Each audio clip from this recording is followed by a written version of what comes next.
ماں باپ ایک ایسی دولت اور ایک ایسی نعمت ہیں جو اللہ تبارک و تعالیٰ کی جانب سے ہوتے ہیں، یعنی ماں باپ اختیاری نہیں ہو سکتے ہیں۔ ہم اگر چاہیں کہ اپنے اختیار سے ماں باپ بنا لیں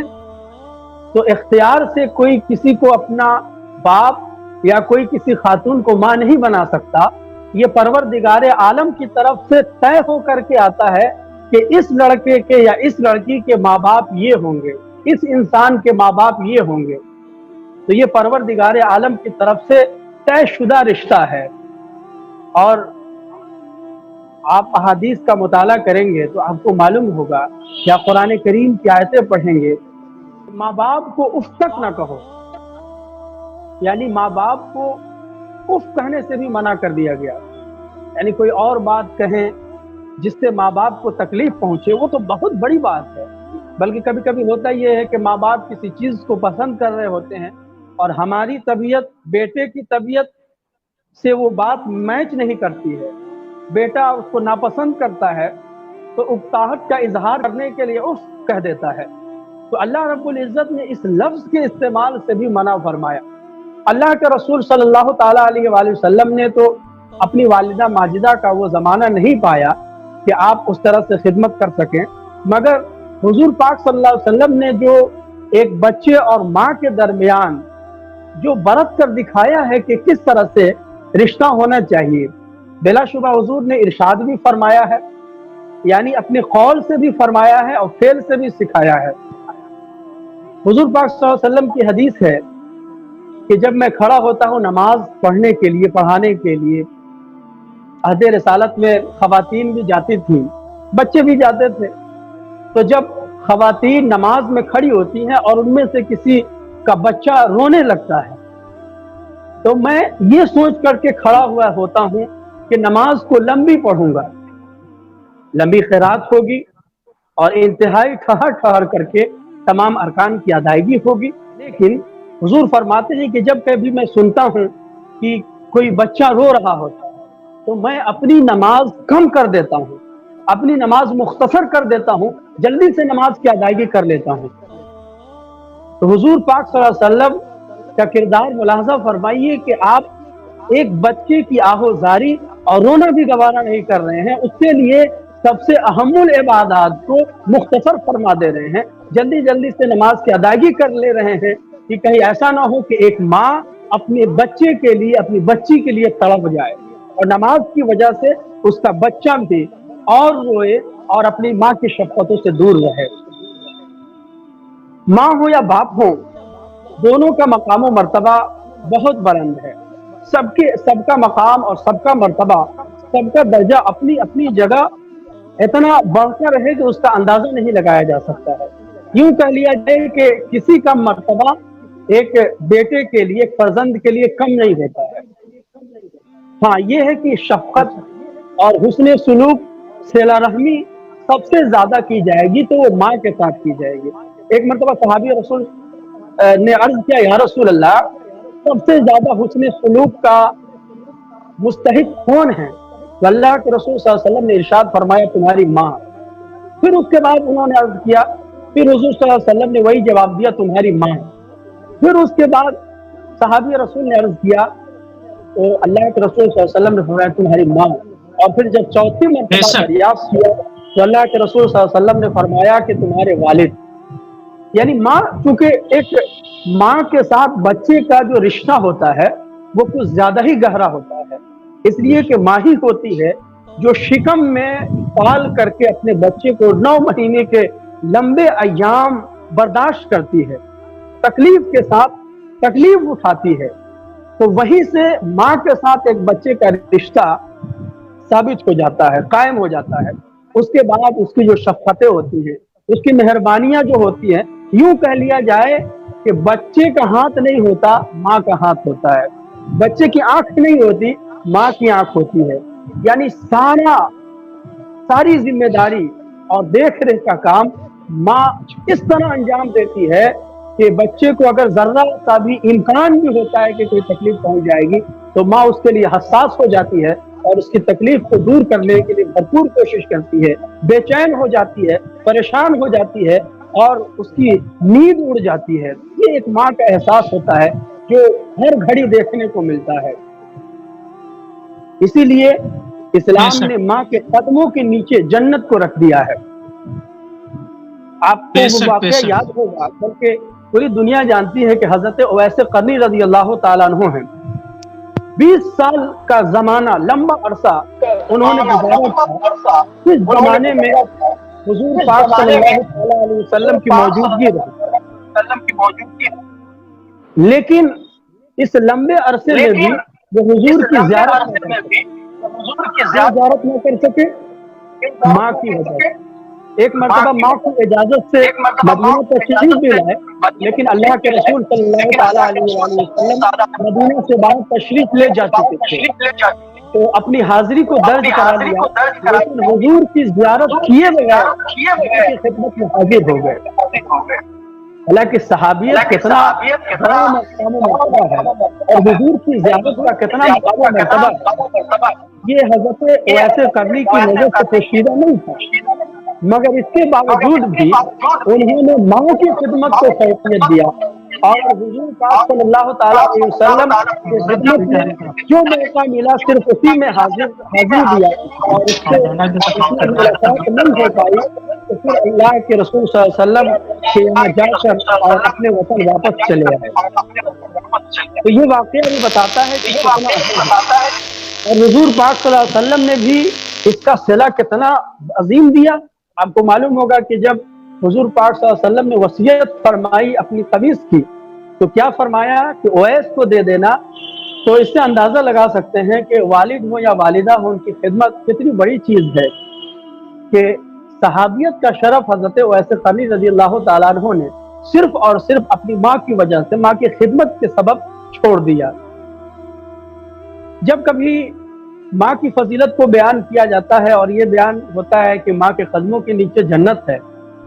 تو جو لوگ جن کو باپ بننے کا شرف حاصل ہے، ان لوگوں کے چہرے پر تھوڑا سا پھیکا پن دیکھنے کو ملتا ہے۔ ہم نے بھی محسوس کیا ہے کہ ایک صاحب کو ہم نے دیکھا، بیچارے ضعیف سے تھے، میلاد کا موقع تھا، اس میں ماں کی فضیلت کو بیان کیا گیا، اور عام طور سے ہوتا بھی یہی ہے کہ ماں پر لوگ زیادہ فوکس کرتے ہیں۔ تو وہ جناب ناراض ہو گئے کہ دیکھو جب کبھی بھی موقع آتا ہے صرف اور صرف ماں کی بڑائی ہوتی ہے، ماں کا ذکر ہوتا ہے، باپ پر کوئی بولتا ہی نہیں۔ تو میں نے سمجھا کہ نہیں، ایسی کوئی بات نہیں ہے، باپ کا مرتبہ بھی بے مثال ہے۔ باپ کا مرتبہ تو یہ ہے کہ اللہ تبارک و تعالیٰ کی رضا، اس کی خوشنودی باپ کی خوشنودی میں ہے۔ باپ کا مرتبہ کوئی چھوٹا نہیں ہے، جنت تو ایک چھوٹی چیز ہے رضا کے مقابلے میں، اللہ کی خوشنودی بہت بڑی چیز ہے۔ آپ کا مقام و مرتبہ تو ماں سے بھی بلند ہے، آپ کو تو ایسے بھی خوش ہو جانا چاہیے۔ اور ایک رضا کی بات آئی تو میں بہت ہی ایمان افروز واقعہ سنا دوں۔ امام غزالی رحمۃ اللہ تعالیٰ علیہ نے کاشفۃ القلوب میں ذکر کیا ہے کہ عید کا موقع تھا، اور آپ جانتے ہیں کہ عید کا موقع ہوتا ہے تو کس طرح سے ہر شخص چاہے وہ کسی بھی لیول کا ہو، اس کی کوشش یہ ہوتی ہے کہ عمدہ سے عمدہ کپڑے پہنے۔ ہر آدمی اپنی حیثیت کے لحاظ سے اہتمام کرتا ہے، چاہے وہ کپڑے کے حوالے سے ہو یا کسی اور انتظام کے حوالے سے ہو۔ لیکن حضرت فاروق، ابھی عید کا موقع تھا، لاک ڈاؤن چل رہا تھا، مگر اس کے باوجود بھی بہت سے لوگ ایسے تھے جنہوں نے بڑے عمدے کپڑوں کا انتظام کر لیا تھا۔ تو وہ عید کا موقع تھا، حضرت فاروق اعظم رضی اللہ تعالیٰ عنہ نے اپنے بیٹے کو دیکھا کہ میرا بیٹا پھٹا پرانا کپڑا پہنے ہوا ہے۔ بیٹے کی حالت دیکھی عید کے دن، کوئی اور دن ہوتا تو وہ بات نہ ہوتی شاید، عید کا دن تھا، جب دیکھا کہ میرا بیٹا پھٹے پرانے کپڑے میں ہے، صرف پرانا ہی کپڑا نہیں تھا، وہ کپڑا پھٹا ہوا بھی تھا۔ ہمارے یہاں تو پریس کیا ہوا کم سے کم تو ملتا ہی ہے، وہ پھٹا پرانا کپڑا تھا۔ حضرت فاروق اعظم رضی اللہ تعالیٰ عنہ نے جب دیکھا تو رو پڑے۔ تو اس فرزند نے قربان جائیے کیا تربیت کی گئی تھی بچوں کی عہد رسالت میں، اور صحابہ کرام نے کیسی تربیت کی تھی۔ اس صاحبزادے نے عرض کیا، ابا حضور آپ روتے کیوں ہیں؟ کہا کہ بیٹا عید کا دن ہے، اور مجھے ڈر ہے کہ جب تم باہر نکلو گے اور دیکھو گے کہ میرا کپڑا تو بہت معمولی ہے اور دوسرے بچوں کے کپڑے بڑے اچھے ہیں، تو ہو سکتا ہے کہ تمہارا دل ٹوٹ جائے۔ تو اس بیٹے نے جو جواب دیا تھا وہ سننے کے لائق ہے۔ بیٹے نے عرض کیا، ابا جان، دل اس کا ٹوٹے جس نے اپنے رب کو ناراض کیا ہو، دل اس کا ٹوٹے جس نے اپنے خدا کو راضی نہ کیا ہو، مجھ سے میرے ماں باپ راضی ہیں، مجھ سے آپ راضی ہیں، اور آپ کی رضا میں اللہ کی بھی رضا ہے، تو مجھے امید ہے کہ آپ کے راضی ہونے کی وجہ سے میرا اللہ بھی مجھ سے راضی ہے، اور جب اللہ بے راضی ہے شک تو یہ پھٹے پرانے کپڑا بھی کوئی معنی نہیں رکھتا، اس پھٹے پرانے کپڑے میں بھی بڑی اچھی عید ہو سکتی ہے۔ جب یہ جواب بے شک سنا بے شک تو حضرت فاروق اعظم نے اپنے بیٹے کو گلے سے لگا لیا۔ تو یہ ہوتا ہے کہ ایک والدین کی عظمت کیا ہوتی ہے کہ اسی میں سارا کچھ سمجھا جاتا ہے کہ ہماری عبادتیں کب قبول ہوں گی، عبادتیں کب درست ہوں گی، جب ہمارا یہ رشتہ درست ہو جائے، ہمارا یہ جو ماں باپ جیسی عظیم نعمت ہے، اس نعمت سے ہماری جو وابستگی ہے وہ اور مضبوط ہو جائے اور زیادہ محکم ہو جائے، تب جا کر کے ہماری عبادتوں میں بھی لطف آئے گا اور ہماری عبادتیں بھی پروردگار عالم کی بارگاہ میں مقبول ہوں گی۔ اب ایک بات بے آتی شک ہے کہ والدین کے اوپر کیا ذمہ داریاں بنتی ہیں۔ بچوں کے اوپر، اولاد کے اوپر تو یہ ذمہ داریاں ہیں کہ ان کا بھرپور خیال رکھیں، ان کا ادب کریں، ان کا لحاظ کریں، ان سے زبان درازی نہ کریں، نگاہ نیچی کر کے بات کریں، پیار سے بات کریں، ان کی قدر کریں، عزت کریں، ان کی بھی عزت کریں، اور ان کے جو احباب ہیں، دوست ہیں، مثال کے طور پر میرے والد صاحب ہیں، اور میرے والد جی صاحب جن کی عزت کرتے ہیں، میرے والد جی صاحب سے جن کی بنتی ہیں، میری ذمہ داری ہے کہ میں ان سے بھی اپنا سلوک اچھا رکھوں۔ یہ ایک جی اولاد بے ذمہ داری شک ہوتی ہے، اور ماں باپ پر بھی یہ ذمہ داری بنتی ہے۔ سب سے پہلی بات تو یہ ہے کہ اس کا نام اچھا رکھا جائے۔ جب بیٹا پیدا ہو، بیٹی پیدا ہو، تو اس کا اچھا سا نام رکھا جائے، اسلامی نام ہو، شرعی نام ہو، اچھا سا نام رکھا جائے اور اچھی تربیت کی جائے۔ اللہ کے رسول صلی اللہ علیہ وسلم نے ارشاد فرمایا کہ بیٹوں کے صلی لیے، اللہ علیہ اولاد وسلم کے لیے والدین کا سب سے بڑا تحفہ اچھی تربیت ہے، یعنی اچھی تربیت بے سے شک بہتر کوئی چیز نہیں ہے۔ آج جو بہت سارے بچے، بہت سی اولاد ماں باپ کی نافرمان بنتی ہے، تو وہ ماں باپ کی نافرمان بعد میں بنتی ہے۔ سب سے پہلی کمی یہ ہوتی ہے کہ اس کو اچھی تربیت نہیں مل سکتی ہے۔ ایک مرتبہ حضرت عمر رضی اللہ تعالیٰ عنہ کے سامنے جب وہ خلیفہ تھے، امیر المومنین تھے، تو ایک شخص اپنے نوجوان لڑکے کو پکڑ کر ہاتھ پکڑے ہوئے دربار خلافت میں داخل ہوا، اور داخل ہو کر کے امیر المومنین سے عرض کیا، امیر المومنین، یہ میرا بیٹا ہے جو بہت نافرمان ہے، میں جو کچھ کہتا ہوں یہ اس کا الٹا کرتا ہے، یعنی میرا کہنا نہیں مانتا۔ تو حضرت عمر رضی اللہ تعالیٰ عنہ نے اس کی نوٹس لی، اس کو کہا کہ تم ایسا کیوں کرتے ہو؟ تو اس لڑکے نے عرض کیا، امیر المومنین، مجھ پر جو آپ کو کارروائی کرنی ہوگی آپ بے شک کریں گے، لیکن ایک چیز میں آپ سے عرض کرنا چاہتا ہوں۔ امیر المومنین نے کہا کہ ہاں عرض کرو، بولو کیا بات ہے۔ اس نے کہا کہ میرے اوپر میرے باپ کا، میری ماں کا حق ہے، مجھے تسلیم ہے، مجھے منظور ہے، لیکن آپ یہ بتائیں کہ ماں باپ پر بھی تو کچھ حقوق ہوں گے بچوں کے حوالے سے۔ امیر بے المومنین نے شک کہا کہ ہاں بے شک ان کے اوپر بھی حق ہے، ماں باپ پر بھی حق ہے۔ کیا حق ہے؟ فرمایا کہ 3 حق ہے۔ سب سے پہلے تو بیٹے کے لیے اچھی ماں کی تلاش کی جائے، اور دوسری بات یہ ہے کہ جب وہ پیدا ہو تو اچھا سا نام رکھے، اور تیسرا حق یہ ہے کہ اس کو قرآن کی تعلیم دے، اس کو قرآن سکھائے۔ اس لڑکے نے عرض کیا، امیر المومنین، میرے والد نے ان تینوں میں سے کوئی حق ادا نہیں کیا، اس لیے کہ میری ماں پڑھی ہوئی نہیں ہے، میری ماں ان پڑھ ہے، اس لیے اس طرح سے پہلا حق میرے والد نے ضائع کر دیا۔ دوسرا یہ کہ میرا نام اچھا نہیں ہے، میرا نام جوال ہے، میرا نام اچھا نہیں ہے، اس طرح سے میرے والد نے اچھا نام نہ رکھ کر میرا دوسرا حق ضائع کر دیا، اور تیسرا حق اس طرح سے ضائع کر دیا کہ مجھے قرآن کا ایک حرف بھی نہیں معلوم ہے۔ یہ سوچنے کی بات ہے کہ جی آخر یہ چیز ہمارے اندر پائی جاتی ہے کہ نہیں پائی جاتی ہے۔ حضور پاک صلی اللہ علیہ وسلم نے اپنی حدیث کے اندر ارشاد فرمایا کہ اپنی اولاد کو 3 چیزیں سکھاؤ، 3 چیزوں کی تربیت دو۔ حب نبیکم، اپنے نبی کی محبت سکھاؤ، حضور کے اہل بیت کی محبت سکھاؤ، اور تیسری چیز قرات قرآن، یعنی قرآن کریم پڑھنا سکھاؤ۔ یہ حضور پاک صلی اللہ علیہ وسلم نے یہ ایک طریقہ بتا کر کے یہ سکھا دیا کہ ان کی تربیت کا پورا لحاظ کیا جائے۔ ایک بار ایک موقع پر فرمایا کہ ان کی عزت کرو، ان کا اکرام کرو، ان کو جھڑکو نہیں، پیار سے ان کے سامنے پیش آؤ۔ اور خود حضور پاک صلی اللہ علیہ وسلم نے اس طرح سے حسنین کریمین کو کندھوں پر لے کر گھمانا، اور جب سجدے کی حالت میں ہوں اور کوئی شہزادہ سوار ہو جائے تو سجدے کو لمبا کر دینا، یہ کس طرح سے حضور پاک صلی اللہ علیہ وسلم نے اپنے کردار کو امت کے سامنے، لوگوں کے سامنے پیش کیا ہے، جو سیکھنے کی چیز ہے۔ آج بہت سے بچے جو تربیت سے دور ہو جاتے ہیں، ابھی یہ تربیت نہیں سیکھ پاتے ہیں، ان میں ایک بات یہ ہوتی ہے کہ وہ اپنے والدین کی تربیت سے دور ہوتے ہیں۔ مثال کے طور پر باپ ہے، ودیش میں رہ رہا ہے، دور دراز رہ رہا ہے، 4 سال تک گزار کر 1 مہینے کے لیے 2 مہینے کے لیے آتا ہے، تو اس نے تو اپنے باپ کی شفقت پائی ہی نہیں، اس کو تو موقع ہی نہیں ملا کہ باپ کے سائے میں پلے بڑھے، آپ کی شفقتیں اٹھا سکے۔ تو نتیجہ یہ ہوتا ہے کہ باپ کا پیار نہ ملنے کی وجہ سے وہ بچہ بیراہ ہو جاتا ہے، اس طرح سے مہذب بننا چاہیے، اس طرح سے مہذب نہیں ہو پاتا ہے۔ اگر اس چیز کو اگر دور کرنا ہے، اور دور کرنا بھی چاہیے، تو والدین کو اپنی اولاد کے لیے وقت نکالنا ہوگا،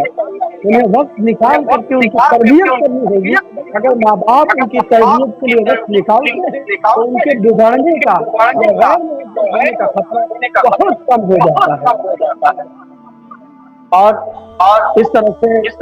دونوں اگر ایک دوسرے کے حقوق سے سمجھیں تو انشاءاللہ تبارک و تعالیٰ پورا گھر ہمارا درست ہوگا۔ اور ایک بات اور عرض کر دوں کہ ماں باپ جو ہوتے ہیں وہ زندہ ہے جب بھی ماں باپ، اور دنیا سے رخصت ہو جائے جب بھی ماں باپ۔ ایک حدیث آپ نے سنی ہوگی، حضرت سعد رضی اللہ تعالیٰ عنہ کی والدہ کا انتقال ہو گیا، تو حضرت سعد رضی اللہ تعالیٰ عنہ نے عرض کیا بارگاہ نبی میں حاضر ہو کر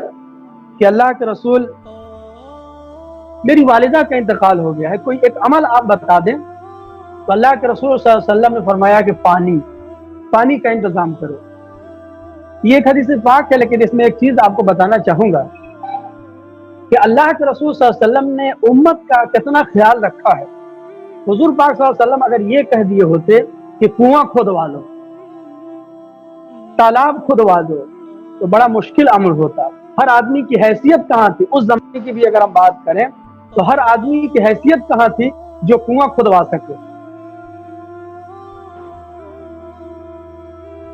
ہر آدمی کی یہ سکت نہیں ہوتی ہے، وسعت نہیں ہوتی ہے کہ وہ کنواں کھودوا سکتا ہو۔ دوسری بات یہ ہے کہ اس میں ہر آدمی کے لیے آسانی ہے۔ اگر کوئی شخص گلاس میں بھی کسی کو پانی پلا دے رہا ہے، جب بھی اس حدیث پاک پر عمل ہو جائے گا۔ کوئی شخص نل لگوا دے رہا ہے، جب بھی اس حدیث پاک پر عمل ہو جائے گا۔ کوئی شخص، یعنی ہر آدمی اپنے اپنے لیول سے، اپنی مالی پوزیشن کے اعتبار سے پانی کا انتظام کر لے رہا ہے، وہ ہر شخص اس حدیث پاک پر عمل کرنے والا ہوگا۔ دوسری بات یہ ہے کہ اگر حضور پاک صلی اللہ علیہ وسلم یہ فرما دیے ہوتے کہ کنواں کھودوا لو، تو آج کے زمانے میں کوئی کہہ دیتا کہ تمہارا دین تو آؤٹ ڈیٹڈ ہو گیا، پرانا ہو گیا، اس لیے کہ یہ تو کنواں کھودوانے کی بات کر رہا ہے۔ وہ دین اس زمانے کے لیے تو ہو سکتا ہے جس زمانے میں کنواں کھودنے اور کھودوانے کا رواج تھا، مگر اس زمانے کے لیے نہیں ہو سکتا، اس لیے کہ اس زمانے میں کون کنواں کھودواتا ہے اور کون کنویں کا پانی پیتا ہے؟ اگر پیے گا تو بیمار پڑے گا، ڈاکٹر کے پاس جائے گا علاج کرانے کے لیے اور کہے گا کہ کنویں کا پانی پیا ہے، تب تو کہے گا کہ بیمار پڑو گے ہی، پیو اور کنویں کا پانی۔ تو کنویں کا پانی اگر حکم دیا ہوتا تو ایک تو کوئی یہ کہہ سکتا تھا کہ یہ مذہب آؤٹ ڈیٹڈ ہو گیا، کوئی یہ بھی کہہ سکتا تھا کہ ہماری وسعت کہاں ہے، ہماری حیثیت کہاں ہے کہ ہم کنواں کھودوا کر پانی کا انتظام کر سکیں۔ لیکن آقا کریم صلی اللہ علیہ وسلم تو وما ارسلناک الا رحمۃ للعالمین ہیں، رحمت ہے، اور ساتھ ہی ساتھ آپ کا دین قیامت تک کے لیے ہے، ہمیشہ ہمیشہ کے لیے آپ کا دین ہے۔ تو کوئی یہ نہ کہہ دے کہ اسلام آؤٹ ڈیٹڈ ہو گیا، اس لیے اللہ کے رسول صلی اللہ علیہ وسلم نے فرمایا پانی کا انتظام کرو۔ پانی کا انتظام کر لو گے اور اپنی ماں کی نیت کر لو گے، جو بھی پانی سے سیراب ہوگا اس کا اجر، اس کا ثواب تمہاری والدہ کو پہنچے گا۔ تو اس طرح سے اسلام نے ہمیں والدین کا خیال رکھنے کو کہا، ان کی حیات میں بھی اور دنیا سے رخصت ہو جانے کے بعد بھی۔ دنیا سے رخصت ہو جانے کے بعد اگر کوئی راضی نہ کر سکا، ہو سکتا ہے کہ کوئی غفلت میں ہو، غفلت میں اپنی زندگی گزار لی، ماں باپ کی نعمت کو نعمت نہ سمجھ سکا، تو اس کا بھی ایک طریقہ ہے کہ جب ماں باپ یا ماں یا باپ وصال کر جائے تو ان کے لیے خوب دعا کرے، دعائیں مغفرت کرے، خوب دعا کرے، نمازوں میں دعا کرے، قبر پر جا کر دعا کرے، خوب ان کے لیے مغفرت کی دعا کرے، ترقی درجات کی دعا کرے، اور ساتھ ہی ساتھ ان رشتوں کا اکرام کرے جو والدین کے رشتے تھے۔ یعنی اگر کوئی باپ کے ساتھ، میرے والد صاحب کے ساتھ اچھا سلوک کرتا تھا، برتاؤ کرتا تھا، مثال کے طور پر جب وہ شخص گھر میں آتا تھا، میرے والد صاحب اٹھ کر کھڑے ہو جاتے تھے، اس کی عزت کرتے تھے، اپنی جگہ پر بٹھاتے تھے اور اس کو سمان دیتے تھے، عزت دیتے تھے، ناشتہ کراتے تھے۔ تو اب والد صاحب گزر گئے اور پھر وہی شخص چلے آ رہے ہیں، تو ہماری بھی یہ ذمہ داری بنتی ہے کہ ہم اسی طرح سے برتاؤ کریں، اسی طرح سے سلوک کریں، انہیں اپنی جگہ پر بٹھائیں، عزت کے مسند پر بٹھائیں، ان کے ساتھ اکرام کریں، اچھی گفتگو کریں، اور جب وہ جانے لگیں تو دروازے تک، گیٹ تک چھوڑ کر کے آئیں اور کہیں کہ نہیں بابو کوئی بات نہیں، ہم چلے جائیں، تو یہ کہے بیٹا کہ نہیں، میرے ابا آپ کو دروازے تک چھوڑنے کے لیے جایا کرتے تھے، اس لیے میں بھی آپ کو دروازے تک چھوڑنے کے لیے جاؤں گا۔